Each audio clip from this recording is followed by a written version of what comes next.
Lilith cuts my throat every night. And now, she'll cut yours, too.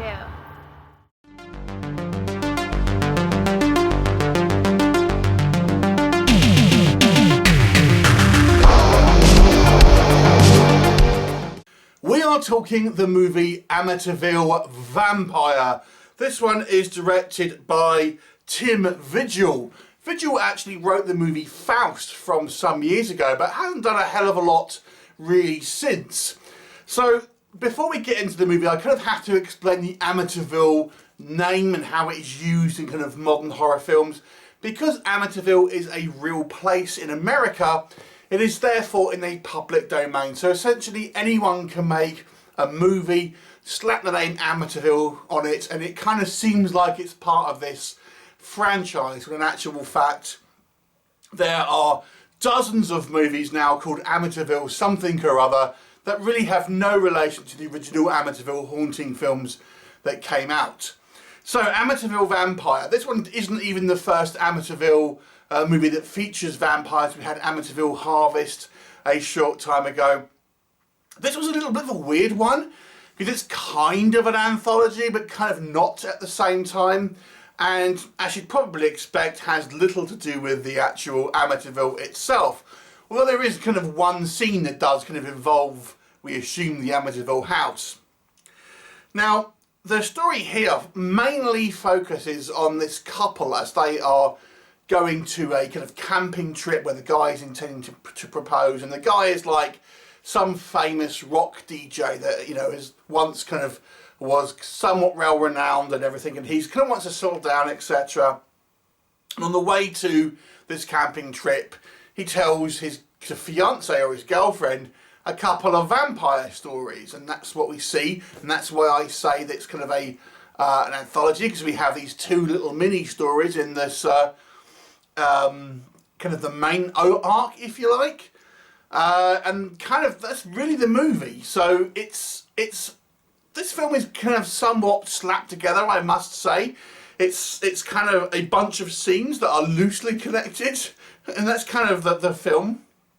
What can I say that works? Okay, there is an attempt at least to tie into the Amityville house in the kind of the first sequence. This is where we see a bunch of cleaners go into what we are led to believe is the Amityville house, and then randomly we have a vampire attack on there. We're going to kind of come onto it in a little bit more detail in just a second, but at least that was kind of meant to be set in the Amityville house. We see a few exteriors of the kind of the famous windows, so at least there is an attempt here to have a actual connection to the house, even though it is really just a kind of a passing reference.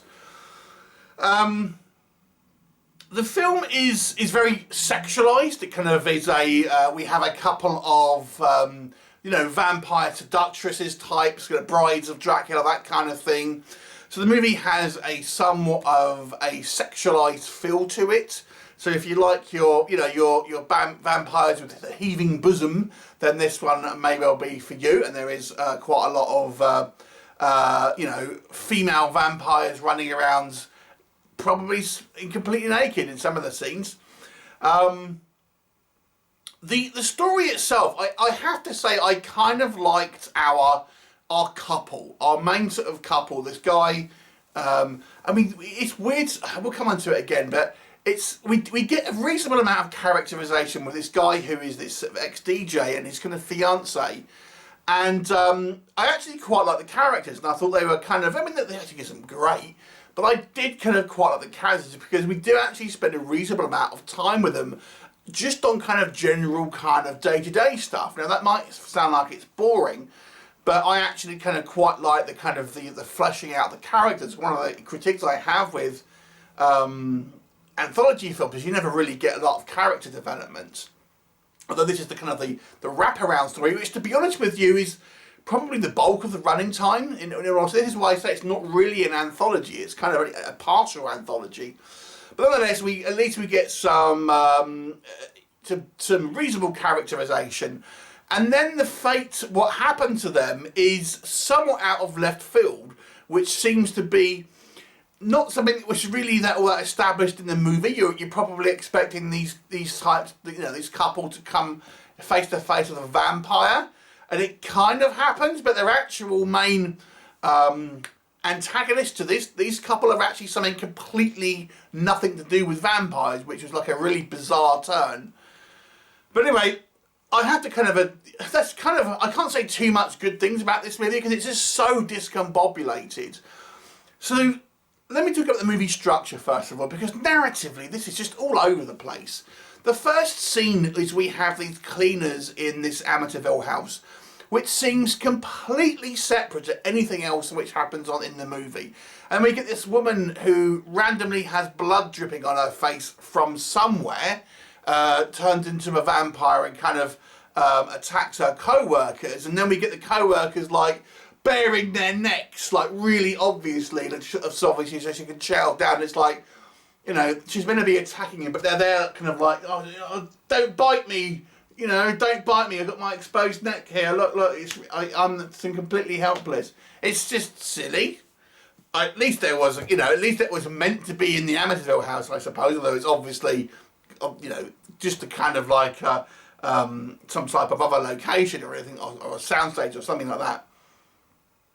And then we have this other scene where we have this guy that is just like trying to get on with this girl, and she kind of rebuffs him, and then we get a random vampire attack, and then we kind of go into our main story, introducing all these two characters. So we have these two other scenes which seem completely disconnected to the actual kind of story main. Then we have our scenes with this couple and their kind of journey to this camping site, and that then includes the two sort of mini stories, which, to be honest with you, aren't anything to kind of really shout home about. If we're being completely honest, the acting, I like the kind of the couple that we had. That they were quite good. There's a couple of other sort of supporting casts in that main story, which I didn't mind, but some of the acting on these two anthology stories is really hammy, like really hammy. And then the last portion of the movie is them getting to this camping site and then facing off against a bunch of thugs. It's like, what? And there is a vampire involved in that, but it's not directly to do with them. So this movie storytelling is just all over the place. I mean, it's not an anthology really. It has a couple of short stories within it, but the overall narrative is just doesn't really flow. So story-wise, this movie is weak. The acting is a mixed bag, like I've said. I won't say it's all bad. I actually did quite like our main couple of guys here, and there's a couple of other characters involved in their story, but I didn't think were bad, to be fair. But some of the other acting, especially in the kind of the other little sub-stories, the bit at the beginning, these two little anthology bits, were not good. And then the actual vampire effects. We've got like, do vampires wear bad wigs? Is that what we're saying in this movie? Every vampire seems to have a horrible wig. I mean, why not just have the actress normal hair? Why have we got to slap on a stupid wig? It's just so distracting. And of course we have like cheesy fangs. We see a scene at the end where we have a vampire turning into like a Nosferatu, but you can clearly see where like the kind of the makeup line ends and things like this. So it's not a well-made film. It's just not well made. Narratively, it doesn't really flow at all. There's no real direction in this movie, I didn't think, and it's just like the vampire stuff itself is poorly handled. I mean, there are a couple of interesting ideas. I think predominantly in the second anthology film, there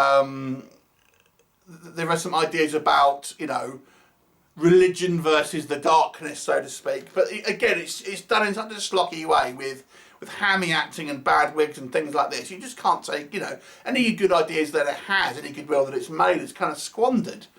So it's just a run-of-the-mill kind of cash in on the Amityville name without really any type of finesse or kind of entertainment value outside of a couple of fun scenes here and there. I got to be honest with you, I think the Amityville Harvest, which was the other vampire Amityville film, at least had a more of a cohesive story, whilst this is just all over the place. I have to give this one a 3 out of 10. Outside of a couple of like just sequences which I enjoyed, the movie as a whole is so poorly put together. I can't give any higher than a 3 out of 10. Have you seen it? What did you think of it? Leave me a comment and I'll look forward to seeing you next time.